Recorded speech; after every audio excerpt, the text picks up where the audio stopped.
जय हिंद दोस्तों। तो लास्ट की 4 डिनेस्टीज़ हमने कवर कर ली। ऑल्दो सैयद डिनेस्टी से बहुत ज़्यादा क्वेश्चन नहीं थे, तो that was completed by Ghatna Chakra in the Tughlaq dynasty only. 2-3 question ही थे कि उसके फाउंडर कौन थे। एंड तो बाकी अभी बचता है लोधी डिनेस्टी, जो लास्ट डिनेस्टी हमारी बचेगी इसमें इन द दिल्ली सल्तनत। उसको हम कंप्लीट कर लेते हैं। बहुत ही छोटी सी इसमें चैप्टर है ये, only 12-13 questions are there, so let's complete them. तो इसके साथ हमारी दिल्ली सल्तनत जो है वो कंप्लीट हो जाएगा और फिर हम स्टार्ट करेंगे फ्रॉम द विजयनगर एम्पायर। ठीक है, so let's start with the first question. Who among the following sultanate rulers was of Afghan origin. So देखिए, सबसे इम्पॉर्टेंट चीज़ जो यहाँ यही आ जाती है कि ये अफ़गान्स थे, टर्क नहीं थे, अभी तक टर्क्स थे। So he was an Afghan. ठीक है, Lodhi. Lodhi was the last ruling family of the Delhi sultanate of India and the dynasty of was of Afghan origin. Babur ने फिर डिफीट किया इब्राहिम लोधी को फर्स्ट बैटल ऑफ पानीपत में, और जहाँ से लोधी डिनेस्टी ख़त्म हो जाती है। Which one of the following is the correct chronological order of the Afghan rulers to the throne of Delhi. अब ये बोल रहे हैं लोधी डिनेस्टी जो थी उसका क्रोनोलॉजिकल ऑर्डर बताना है कि वो कैसे कैसे बैठे थे। ठीक है, तो इनका क्रोनोलॉजिकल ऑर्डर जो है वो है बहलोल खान लोधी, या फिर लोधी सिकंदर, या फिर सिकंदर लोधी, शाह इब्राहिम लोधी। कैसा क्वेश्चन है? सिकंदर शाह इब्राहिम लोधी, बहलोल लोधी नहीं, सिकंदर शाह, बहलोल खान लोधी और लोधी इब्राहिम नो। देखिए, पहला था बहलोल लोधी, उसके बाद आता है लोधी सिकंदर शाह और सिकंदर शाह, सिकंदर लोधी, और उसके बाद आता है इब्राहिम लोधी। तो ये हैं BSI। ठीक है, पहले बहलोल आएगा, फिर सिकंदर आएगा, और फिर इब्राहिम आएगा, और इब्राहिम को हरा के बाबर दिल्ली सल्तनत को ख़त्म कर देगा। ठीक है, तो बहलोल शाह लोधी, सिकंदर शाह लोधी और इब्राहिम और या फिर इसको बोलेंगे लोधी सिकंदर शाह और Ibrahim Lodhi. So he Bahlol Lodhi was the founder of Lodhi dynasty. Correct chronological order हम देखें अगर, तो बहलोल खान लोधी 1451 से 1489 तक रहा। देखिए, रहे हैं 3 ही, लेकिन थोड़ा सा लंबे लंबे पीरियड के लिए रहे, तो ये डायनेस्टी चली है आपकी 1451 से 1526 तक। तो ऐसा नहीं बोल सकते कि बहुत ही शॉर्ट पीरियड में चलिए 3 ही रूलर्स थे। 3 रूलर रहे, आसान से इन्होंने काम किए अपने। 1489 से 1570 तक सिकंदर शाह रहा, और सबसे कम जो रहा वो इब्राहिम लोधी रहा, बट इम्पॉर्टेंट रहा क्यों? क्योंकि इसको हरा के ही बाबर आता है, तो इसने अपना हिस्ट्री में एक अलग नाम बना लिया है। So Ibrahim Lodhi was the third ruler. So BSI से आप याद कर लीजिएगा, बहलोल, सिकंदर और Ibrahim. To which Lodhi sultan does the given map relate to? What town lies the site marked A on the map represent? Okay, ये जो है ये क्या रिप्रेजेंट कर रहा है और ये किस पीरियड का मैप हो सकता है? So it was Bahlol Lodhi, और ये जौनपुर को रिप्रेजेंट कर रहा है जो A है। Okay, so given map is related to the extension of the kingdom of Behlol Lodi, and the place marked A is Jaunpur. It was known as Shiraj of India during this period. तो इसको जौनपुर को Siraj of India बोलते थे इस period में। In which battle did Maharana Sanga defeated Ibrahim Lodhi? कौन से battle में महाराणा सांगा ने इब्राहिम लोधी को डिफीट किया था? ये था बैटल ऑफ खतौली, जो कि बैटल ऑफ खतौली किसके बीच में लड़ी गई? महाराणा सांगा और इब्राहिम लोधी के बीच में। ठीक है, battle of Khatauli, Maharana Sanga versus Ibrahim Lodhi, और महाराणा सांगा इसमें जीत गए थे। तो कब लड़ी गई? 1518, 1518 में, और Ibrahim Lodhi was badly defeated by Maharana Sanga, battle of Khatauli, याद रखिएगा। Which of the following sultans founded a town where now stands Agra? तो आगरा किसने, was the founder of Agra? Agra Sikandar Lodhi ने इसको, he was the founder of Agra. अगर आपको आगरा का थोड़ा भी आइडिया है तो वहाँ एक प्लेस है सिकंदरा, वो भी इन्हीं के नाम पे है। सो इससे भी याद रह सकता है, अगर कभी आप UPPCS के एग्ज़ाम्स देने गए हो, या जो आगरा में ही रहने वाले उनको तो पता ही होगा better. So Sikandra is a important place there, मतलब वो लैंडमार्क तरीके का है, तो वो सिकंदर के नाम पे ही पड़ा हुआ है। तो सिकंदर लोधी ने आगरा बसाया था, आपको इतना याद रखना है। Nizam Khan the third son of Bahlol Lodhi ascended the throne assuming the title of Sikandar Lodhi. इसका असली नाम जो था वो निज़ाम खान था, फिर बाद में बहलोल लोधी का ये बेटा था। बाद में जब इसने थ्रोन असेंड किया तो he assume the title of Sikandar Lodhi. and he was the greatest among the three Lodi rulers. Sikandar Lodhi is specially remembered for founding the city of Agra in 1504. तो आगरा कब बना है? 1504 में. किस लिए बना था? With the purpose to control the rulers of Rajasthan. तो राजस्थान के रूलर्स को कंट्रोल करने के लिए उस जगह पे उन्होंने ये बनाया था. His administration was noted for its efficiency and roads were made safe and irrigation facilities were also provided for the benefit of peasantry. इसके बाद इनको पर्शियन पोइट्री की नॉलेज भी थी, सो वो पोएम्स भी लिखते थे. सिकंदर लोधी जो थे, he was a fond of poems and he was a poet himself. So he writes poem under the nick name Gulrukhi. Gulrukhi के नाम से ये पोएम लिखते थे. He was known to be a kind and generous ruler who care for his subjects. ठीक है, तो गुलरुखी के नाम से ये पोएम भी लिखते थे. गुलरुखी मतलब जो पोइट का जो नाम नीचे पोएम के लिखा जाता है ना, वो गुलरुखी इन्होंने नाम रखा हुआ था.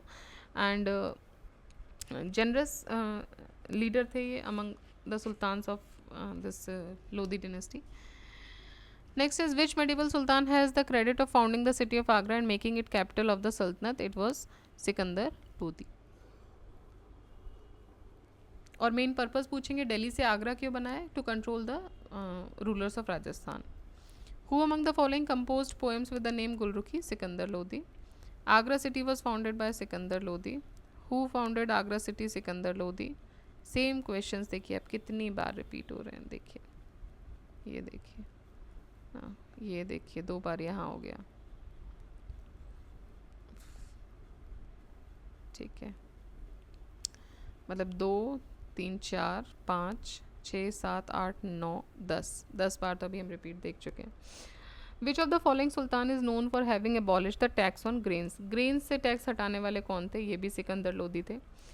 The rule of Lodhi dynasty persisted till the coronation of Sikandar Lodhi.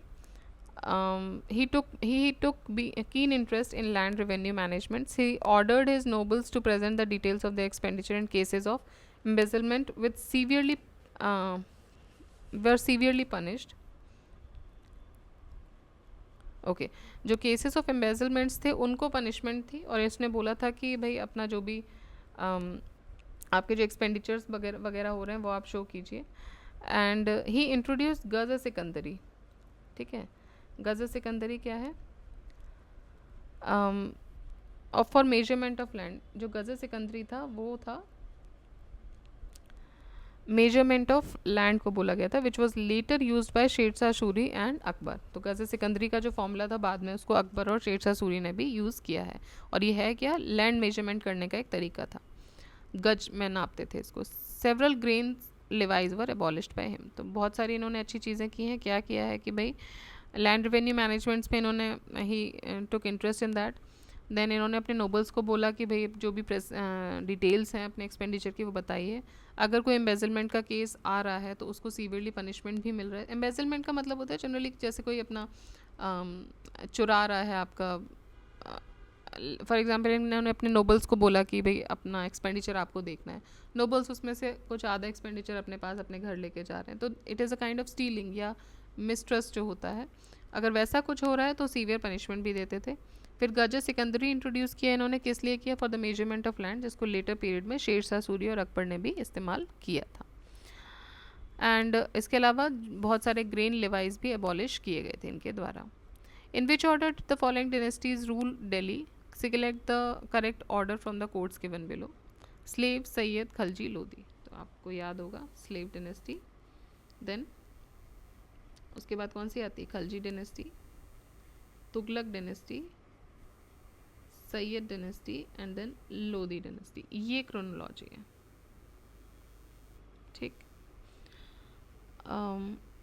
अगर देखें याद करके कि हमें याद है कि नहीं, तो 1206 से 1290, 1290 से 1320 आई गेस, 1320 से 1412 या 1414 मान लीजिए. फिर 1414 से 1451 और 1451 से 1296, सॉरी 1526, 1526. तो ये इनका पीरियड रहा है. ठीक है, so slave dynasty, Khalji dynasty, Tughlaq dynasty. तो स्लेव हो गया यहाँ पे 4, खलजी इज़ 1, तुगलक दिया नहीं है, उसके बाद सैयद और उसके बाद लोदी। 4132 डी। गुलाम slave dynasty 1206 to 1290, Khalji rule from 1290 to 1230, Sayyid from 1414 to 1451 and 1451 से 1526 तक लोदी डिनेस्टी ने रूल किया। Next is they are asking who among the following was not from the slave dynasty, इनमें से स्लेव में कौन नहीं था। तो ऑब्वियसली लोदी डिनेस्टी का इब्राहिम लोदी नहीं था, easy question. Balban was there, Qutubuddin Aibak ने स्टार्ट किया, उसके बाद इल्तुतमिश आया, इल्तुतमिश के बाद उसके बाद उनकी बेटी आती है और रुकनुद्दीन भी आते हैं, फिर उसके बाद आते हैं बलबन। ठीक है, सो these were the eminent rulers of slave dynasty, and Ibrahim Lodi was not the ruler of slave dynasty. He was related to Lodi, and who was defeated by Babur later, and then came the establishment of Mughals. ठीक, so this is all about the Lodi dynasty and the questions related to Lodi dynasty. सबसे ज़्यादा जो question आया वो यही है कि आगरा को इस्टेब्लिश किसने किया था। So he was Sikandar Lodi, and Sikandar Lodi used to write by the name of Gulrukhi. He was a poet also. He was a nobleman. He introduced Gaja Sikandari, which was a measurement of land, जिसको बाद में दूसरे rulers ने, अकबर और शेरशाह ने भी use किया था ये फॉर्मूला। और साथ ही साथ उससे पहले जो थे वो थे Bahlol Lodi, who was the founder, and the last 3 he rulers रहे हैं। एक तो फाउंडर हो गया, दूसरे ने कुछ बहुत सारे काम कर दिए, नोबलमैन भी रहा, तीसरा जो था उसने बाबर को बुला लिया और अपनी डायनेस्टी को ख़त्म कर दिया। तो टोटल 3 रूलर्स रहे हैं, तीनों का अलग अलग पैटर्न रहा है, और ये लोदी डायनेस्टी इसके साथ आती है एंड पर। नाउ द नेक्स्ट पीरियड जो स्टार्ट होगा वो होगा विजयनगर। वो पैरेलल चल रहा है इधर साउथ इंडिया में, 1336 की बात है, वहाँ से ही पैरेलल चल रहा है। तो वो हम देखेंगे विजयनगर एम्पायर, और देखते हैं इसमें एक बार इसमें कितने क्वेश्चन आई थिंक इसमें ज़्यादा होने चाहिए। ओके, सो इसमें है अराउंड 37 क्वेश्चन, बहुत ज़्यादा नहीं है, आराम से हो जाएगा, 20-25 मिनट के वीडियो में कंप्लीट हो जाएगा। सो 37 क्वेश्चंस हैं इसमें। आपको वीडियो स्लो लग रहा है तो प्लीज़ इसको 1.5x पे करके देखिएगा। मैं बहुत ज़्यादा फास्ट नहीं बोल रही हूँ, मैंने पहले भी बताया था, बहुत फास्ट मैंने, क्योंकि फास्ट करने का ऑप्शन ऑलरेडी आपके पास है, और तो आपको अगर लग रहा है कि ज़्यादा स्लो है तो आप इसको प्लीज़ 1.5x पे या 1x पे करके इस वीडियो को चला सकते हैं, और रिपीटेडली सुन भी सकते हैं, जिससे कि आपका जो रिवीजन है वो पोस्टली होता रहे। ठीक है, और विजयनगर एम्पायर के बाद फिर शुरू होगा दिल्ली सल्तनत के एडमिनिस्ट्रेशन के बारे में कुछ बात होगी, क्योंकि यहाँ हमने अभी उनके रूलर्स के साथ ही डील किया है, तो एडमिनिस्ट्रेशन में क्या क्या डिपार्टमेंट्स बने थे वो हम देखेंगे। एंड उसके बाद दिल्ली सल्तनत का आर्ट आर्किटेक्चर आएगा एडमिनिस्ट्रेशन के बाद, फिर उनका लिटरेचर आएगा, और उसके बाद लिटरेचर, उसके बाद उसका कुछ मिसलेनियस पोर्शन भी आएगा। तो 4 पोर्शन तो ये हो जाएंगे, ठीक है, 4 पार्ट्स ये हो जाएंगे, administration, then literature, art architecture और मिसलेनियस। ठीक, मिसलेनियस में भी इतने, ठीक है। फिर उसके बाद provincial dynasties of north India and Deccan. ठीक है, so next what we are going to start is, we are going to start with this Vijayanagar. Yeah. Here it is. Yeah. So next we are going to start with is Vijayanagar Empire, and तो तब तक आप इसको देखते रहिए। दिल्ली सल्तनत के at least ruler का रिवीजन आप अच्छे से कीजिएगा। ठीक है, थोड़ा बहुत ना याद करके कोशिश कीजिए, जैसे हमने अभी ये देखा, ये जस्ट हमने रिकॉल किया था, याद आ गया, अच्छी बात है। तो इस तरह से कुछ कुछ चीज़ें तो आप याद करके कीजिए, जो भी आपके दिमाग में अचानक से आ रही है, कुछ नहीं है, एक पेन एंड पेपर अपने साथ रखना है, लिख लो एक बार उसको। लिख लेने से क्या होगा, आपकी वो मेमोरी में आ जाएगा। तो ऐसा नहीं है कि आप उसके कोई नोट्स बना रहे हो स्पेसिफिक या कुछ कर रहे हो, बस आप उसको लिख लीजिए, लिखने से आपकी मेमोरी में आ जाएगा। एक दो बार डिनेस्टीज़ के क्रोनोलॉजी लिख लीजिए, कुछ इंपॉर्टेंट रूलर्स का पीरियड लिख लीजिए, मंगोल्स किस टाइम पे आए थे वो लिख लीजिए। तो ये आपकी सिर्फ एक मेमोरी क्रिएट कर देगा, कोई आपके नोट्स नहीं है ये। अगर नोट्स फॉर्म में भी बन जा रहे हैं तो अच्छी बात है, बट अगर नहीं भी बन रहे तो भी अच्छी बात है। हमारा मोटिव यहाँ पे नोट्स बनाने का नहीं है, हमारा मोटिव है सिर्फ कि हमें चीज़ें याद रहें। ठीक है, तो उस हिसाब से आप इसको फॉलोअप कीजिएगा। और नेक्स्ट अब हम जो पढ़ेंगे वो हम पढ़ेंगे Vijayanagar empire. In the next video I will come up with Vijayanagar empire. Till then आप पढ़ते रहिए, दिल्ली सल्तनत को अच्छे से रिवीजन कीजिए। उससे पहले के जो टाइम मिल रहे हैं, आपने अगर कुछ ऐसे नोट्स बनाए या कुछ भी किया, उनको रिवाइज करते रहिए, क्योंकि ऐसा ना हो कि at the end of the day last में जाके हम सब फिर से भूल जाएं, वो नहीं होना चाहिए। So keep revising, keep studying, take care.